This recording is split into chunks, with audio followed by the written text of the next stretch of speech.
Welcome to Recovery Guy Podcast. Welcome. Recovery is a lifelong process.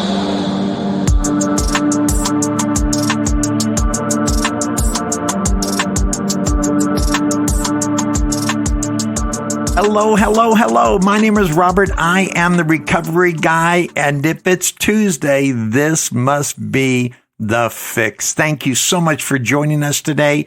We are excited and encouraged by the comments that you give, those who subscribe, and of course, those who share, because who doesn't have a family member, a loved one, a friend of a friend who isn't going through things as many people believe, especially this time of year when challenges and pressures seem to be mounting. A lot of times it's because it is the holiday season and we don't do well in certain environments or situations or around particular people as they bring back certain memories, or we just don't operate well in that social environment.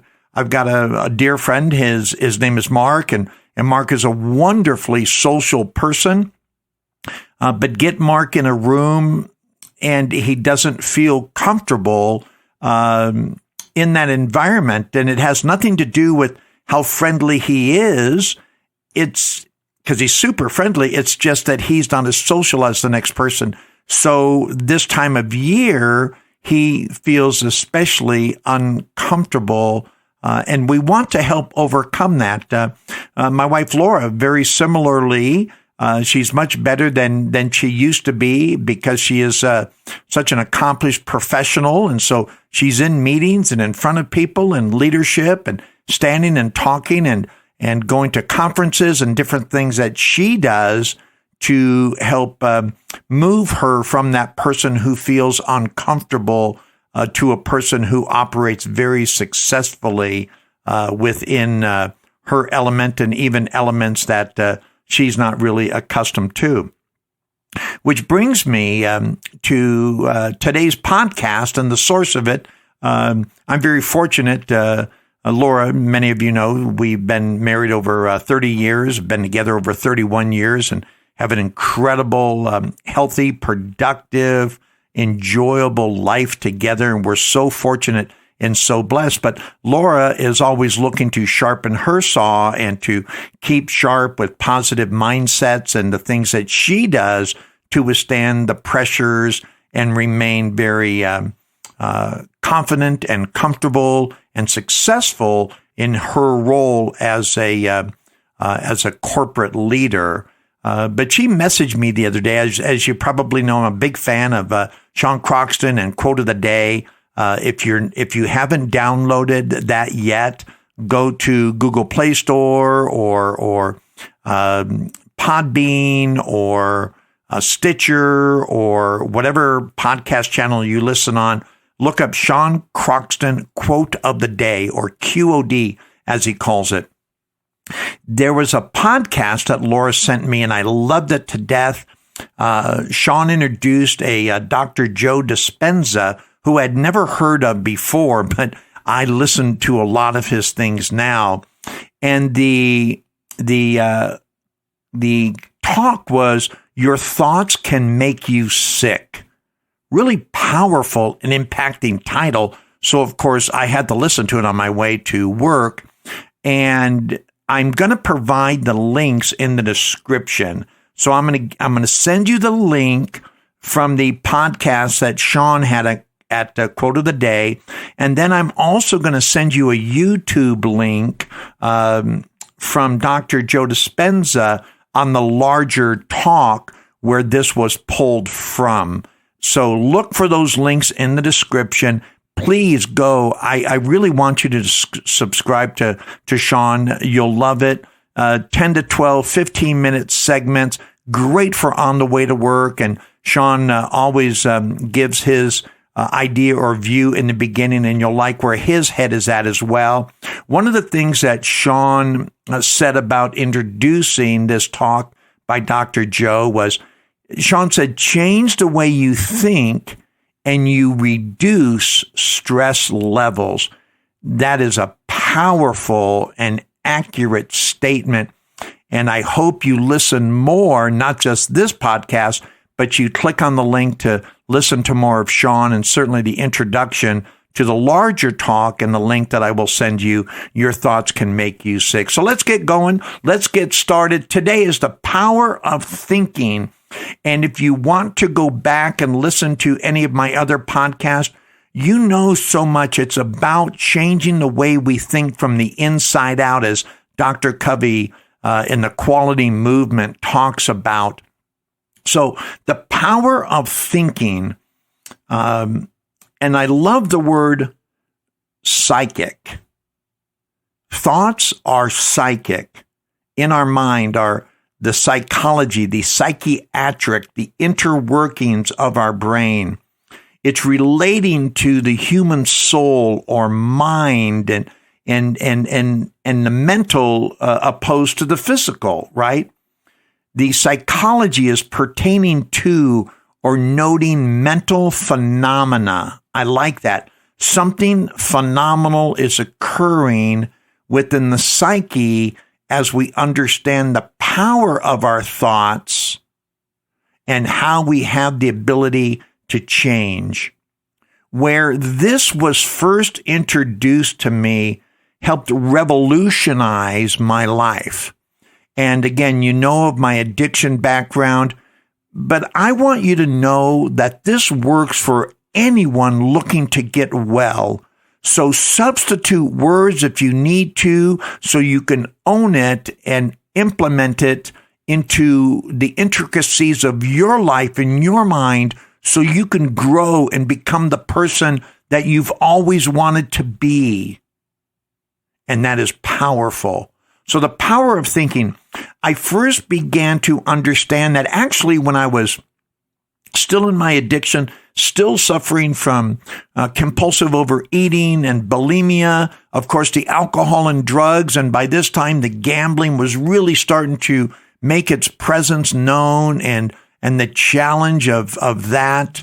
And so we find our way through changing, and we change because our thinking changes. And again, I was first introduced to this with Dr. Norman Vincent Peale and the power of thinking, and how it changed and began to change me, sort of planted that seed. So when I got to the rooms of recovery and I first read the big book of Alcoholics Anonymous, I was introduced to this part called the doctor's opinion. It was written by a medical physician, Dr. William Silkworth, and it's unbelievable in terms of the medical indication for addiction overall. And I believe this spans the entire degree of anyone looking to become well on any level for any reason, because it's thinking. Right? When Dr. Joe talks about your thoughts can make you sick, he doesn't really indicate or make it contingent on any particular sickness. He's talking about a mental sickness, a soul sickness, which happens to dictate our behavior. And of course, as we know, that it is a natural human response to seek relief from that which is uncomfortable. So Dr. Silkworth, he's describing a person who is repeatedly finding that there's another bottom along the way, where life continues to get worse and worse and worse and worse based on their thinking, which results in their behavior, which is very destructive.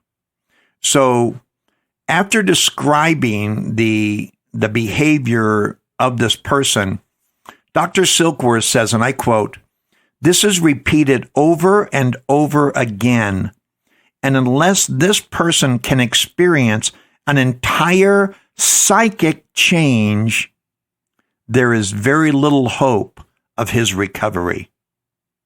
On the other hand, and strange as it may seem to those who don't understand, once a psychic change has occurred, the very same person who seemed doomed, who had so many problems he despaired of ever solving them, now finds himself easily able to control his desire for alcohol, the only effort necessary being that required to follow a few simple rules. Wow.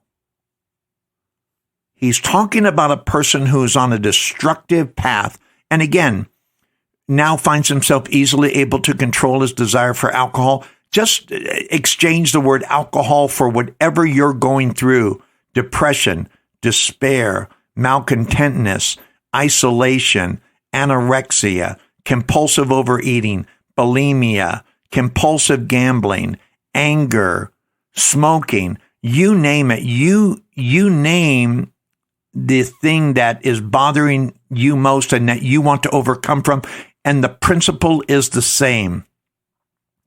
We have to experience an entire psychic change. I need to change my thinking from the ground up. If I leave any old thinking there, it's going to infect the new thinking, causing that to be corrupted, and it will not allow me to become well. Matter of fact, it'll be a little bit of well and a little bit of illness or sickness, and the sickness will eventually take it over. And that's just the way it is. I like what Father Martin says about what's more powerful than a lie. And what's more powerful than a lie is a half-truth, because there's just enough truth to make it believable, but just enough of a lie to corrupt it. And the same thing here, and that's why I'm so grateful that Dr. Silkworth said an entire psychic change. We can't leave anything behind of the old way, the old thinking that got us here. We have to dismiss that entire way of thinking and exchange it, an entire psychic change, for me to become well. Once a psychic change has occurred, and I'm quoting again, the very same person who seemed doomed, who had so many problems he despaired of ever solving them, now finds himself easily able to control his desire to, again, whatever negative behavior that leads you to. We just have to follow a few simple rules. So when I looked up in the dictionary under thought, because I wanted to break it down and see what resonates with you, how do you have to view your thoughts and how it impacts and infects, affects, and controls our normal daily living, our average life. Here are some of the things. Thoughts. It's the product of mental activity, that which one thinks. And this is why we need to have an entire psychic change. Because if I allow a negative thought to corrupt a positive thought, in most all cases, it means I'm not that committed to the positive thought. That is why I'm allowing negativity to enter in. Therefore, the likelihood is that negativity will overtake the positive nature of that mental activity or that thought, and it will no longer be positive or even partially true or positive. It will be overtaken by the negative. Thoughts, a single act or product of thinking. It's an idea or a notion. The act or process of thinking. How do we go through our life? one of the podcasts I did is just the power of self-talk. How important is it to talk positively about who we are? The act or process of thinking. What is my mental activity? And I know for a lot of us, this doesn't come overnight. Like I've said before, we did not get sick overnight. We did not become this person that we don't like overnight. And we're not going to get well overnight, but we can get well incrementally. One step at a time, one day at a time, one bite of the apple at a time. It's that adage, how do you eat an elephant? Well, you eat the elephant one bite at a time. We can't devour it all. There's way too much. We don't want this to be taking a drink out of a fire hose. All the water may be good, but if the majority of it ends on the ground and washes away, then what good was the water? So we want to sip this. We want to take this slowly, one bite at a time, so it gets digested emotionally, intellectually, spiritually. We want it to be digested so we understand how it fits within our framework. Thoughts is also the capacity or faculty of thinking, reasoning, and imagining. It's our capacity. And our capacity grows in our ability to think. I'm amazed sometimes when I go back and I listen to some of my talks or some of my podcasts to see what I've covered, how I've covered it, and can I improve in my delivery or the content that I'm bringing or how I articulate something. And as I listen over the years, or some of the blogs that I've written or some of the videos that I've produced, I'm amazed at what I've learned along the way. When you've been at this as long as some of us have, our capacity grows, our point of reference grows, and so will yours. You will grow your capacity or your faculty of thinking. But we do it one step at a time, so don't be overwhelmed by this. I love that in recovery, every person from every religious and secular background understands the principles of change over time. There might be something that might happen in a vacuum based on a particular event. We come to believe in a particular deity or a relationship or a circumstance, but changing the behavior to be consistent with the belief structure of that takes time, because change is not outside in, not lasting change anyway, not effectual change. It's not outside in. And again, referring back to Dr. Stephen Covey, it's an inside out approach to quality and change. Like Mr. Denning with the quality movement, it takes a while to develop quality, to develop a depth, to increase your capacity or faculty of thinking.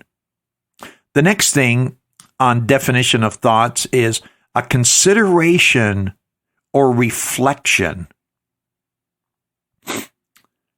Reflecting is very powerful to understand if our thinking is in alignment.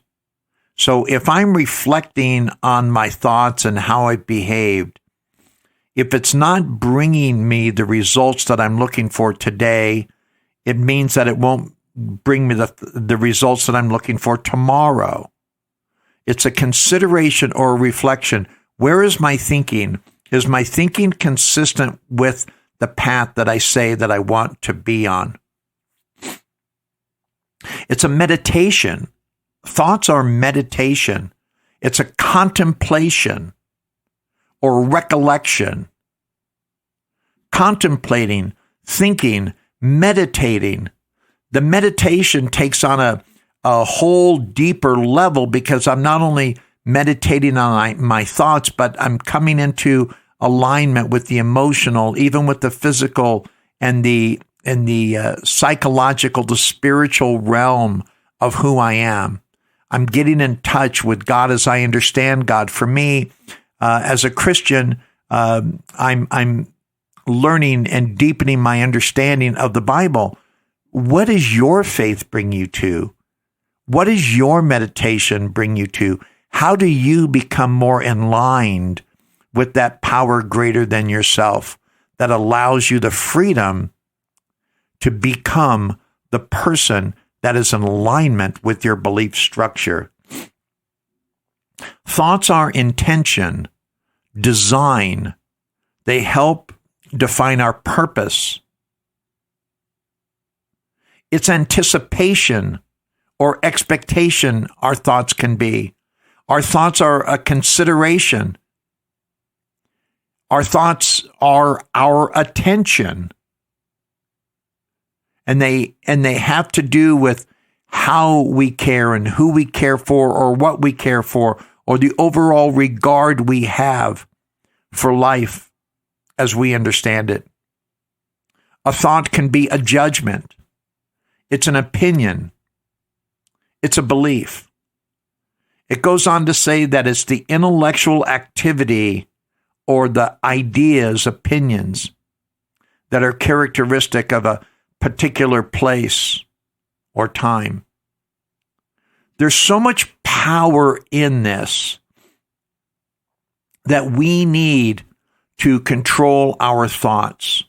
We need to have an entire psychic change for us to revolutionize the person that we are so we can become the person we desire to be. Even after all the years that I've been at this, because I know we don't coast uphill, I know that life is a continual opportunity to do the work before me. I do not rest on my laurels. I'm always looking. I'm always asking for someone's opinion because I do have accountability to others who can say, you're on the right path here. I see something difficult there. That my thinking is questioned, that the power of my thinking involves me becoming that better version of me. Becoming the best possible version of me is the most important thing I can do for me because I know how it affects us. And how it affects us either confirms or discourages how I feel about me, which will once again affect how I interact with us or how powerful we are together. I want to thank you for listening today. I want to thank you for finding this podcast and helping us in our recovery movement. Make sure you check out the links on Quote of the Day and Dr. Joe Dispenza and learn more about the power of thinking and how we can experience an entire psychic change, that we can become well and now find ourselves easily able to have the control we always wanted to have. So we're not just self-destructing, but we are becoming powerful within that thinking that we can become the best possible version of ourselves so we can have maximum impact to others. Thank you for joining us today. Thank you for being a part of this podcast. Make sure you go to recoveryguy.org and look at some of the videos. We are now on iHeartRadio podcasts, and that is badass. Thank you for joining us. My name is Robert, and I am the Recovery Guy. I was trying to do everything